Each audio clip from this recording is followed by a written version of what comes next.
So I have to do whatever the Supreme Court or the government tells me.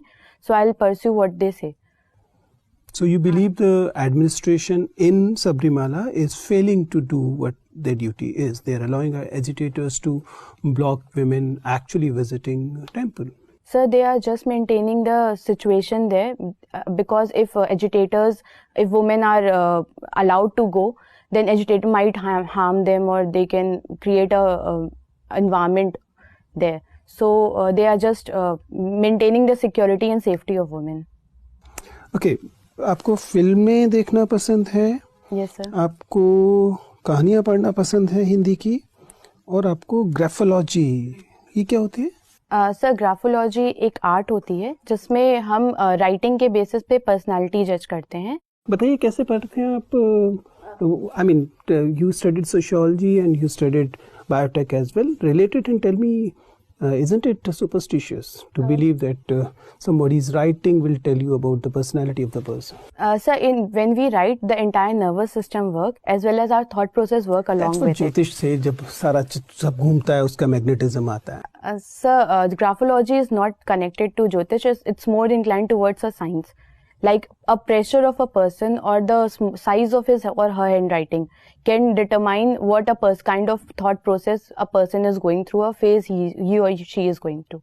It's not exactly correct. It's 80 to 70% the ratio is of successful. Iti, tell me, if you believe that the certain traits in handwriting actually reflects the personality, in effect you're also saying somebody changing his or her handwriting will change his or her personality.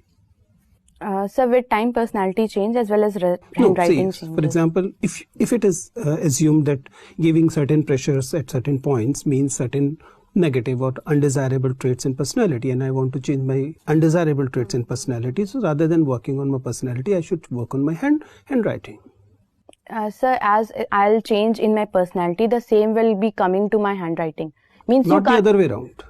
No, sir, you can't do this other. You can think of it and write in 1 page, 2 page, but after the 3rd or 4th page, I'll be coming to the personality I'm having.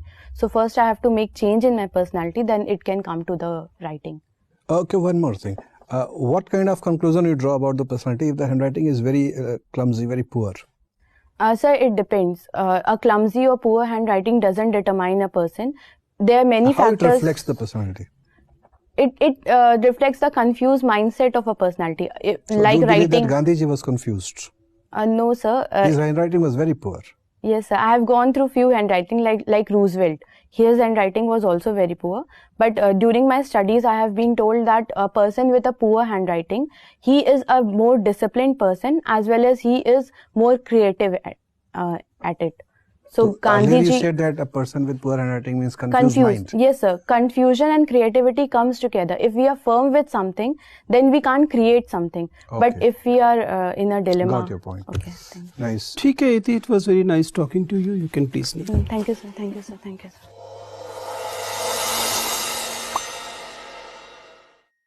Ji Iti, कैसा रहा interview? क्या गड़बड़ हो रही है? Sir, शायद knowledge base कम है मेरा. मतलब मुझे फैक्ट सेट याद नहीं. थोड़ा सा पीछे होके प्रॉपर बैठिए, पीछे जितना चेयर पे जा सकते हैं, और फिर स्ट्रेट बैठिए. That's better. ओके, ठीक है. आप वीडियो देखिएगा, आपको पता लगेगा. It's like you are not at ease. ठीक है ना. जो पूरे इंटरव्यू में आप लगातार बोर्ड मेंबर्स को भी इस बात से बार बार ध्यान जा रहा है कि आप कंफर्टेबली नहीं बैठी हैं, आप एंजाइटी से या तो भरी हुई हैं, या आप मतलब you are not comfortable, you are not looking forward to conversation. ठीक है ना. This is better.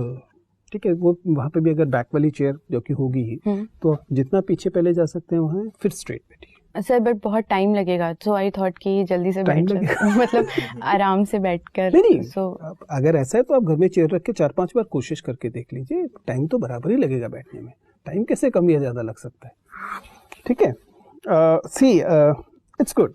It's good in the sense that एक तो आप फ्रेश एक कैंडिडेट दिखाई देती हैं, यंग कैंडिडेट दिखाई देती हैं, और ये एक सेंस में बोर्ड मेंबर्स को एक प्रॉमिसिंग कैंडिडेट के इंडिकेटर्स की तरह दिखेगा. ठीक है.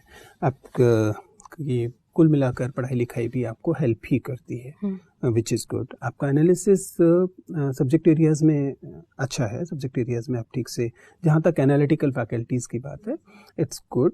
Apart from, I'm not very sure the kind of stance you're taking will be really good or not, but you do justify them the way you want to.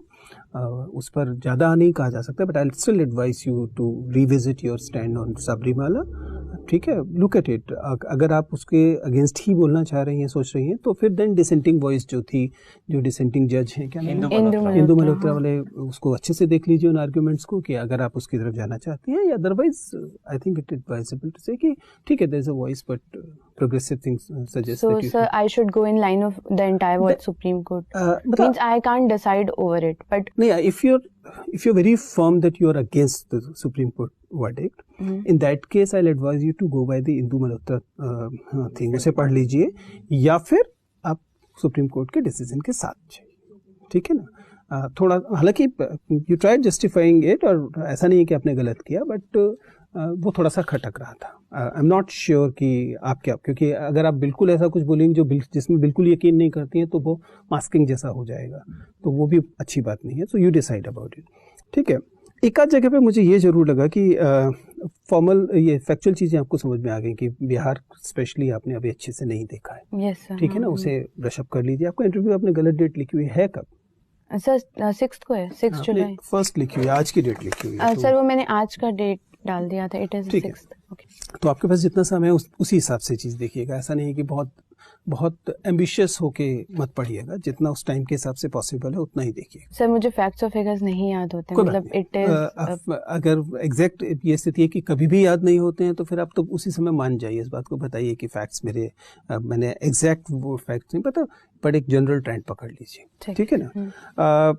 एक आध जगह पर आप थोड़ा सा इनफॉर्मल रिएक्शंस देती हैं, यू कैन नॉट एक्चुअली से ममा इन अ इंटरव्यू, ठीक है ना। इसी तरीके से अगर मान लीजिए आप अपने इंस्टीट्यूशन के संस्थापक का नाम बोल रहे हैं, तो उसके साथ कुछ सैल्यूटेशंस लगाइए, श्री, मिस्टर, जी, कुछ तो शास्त्री, ठीक है ना, वो थोड़ा सा अच्छा रहेगा। कुल मिला के फॉर्मल, एक आध जगह पर इसी तरह से हंसी भी इनफॉर्मल वाली लगती है, जो कि एक सेंस में अच्छा है, प्लेजेंट बनता है, लेकिन उससे see you can not ask for administrative job like अरे बहुत अच्छी बच्ची है देखो, दैट विल नॉट हैपन, ठीक है ना। बहुत अच्छी बच्ची है मान लेंगे, उसके बावजूद वो आपको जॉब नहीं देंगे, ठीक है ना, मतलब वो आपको उसके लिए एडिशनल मार्क्स नहीं देंगे। So it makes sense to prove that okay you mean business, ठीक है ना। तो आप फॉर्मल कम्युनिकेशन, औपचारिक संप्रेषण रखिए, अच्छा रहेगा। अदरवाइज यू परफेक्ट, बहुत शानदार आपका प्रेजेंटेशन है, आपकी प्रेजेंस बहुत सूथिंग है, आपका कम्युनिकेशन एकदम क्लियर है, आप हिंदी अंग्रेजी दोनों में अच्छे से बोल रही हैं। So I don't think there is any other issue, ठीक है। चलिए, शुभकामनाएं। Thank you sir, thank you.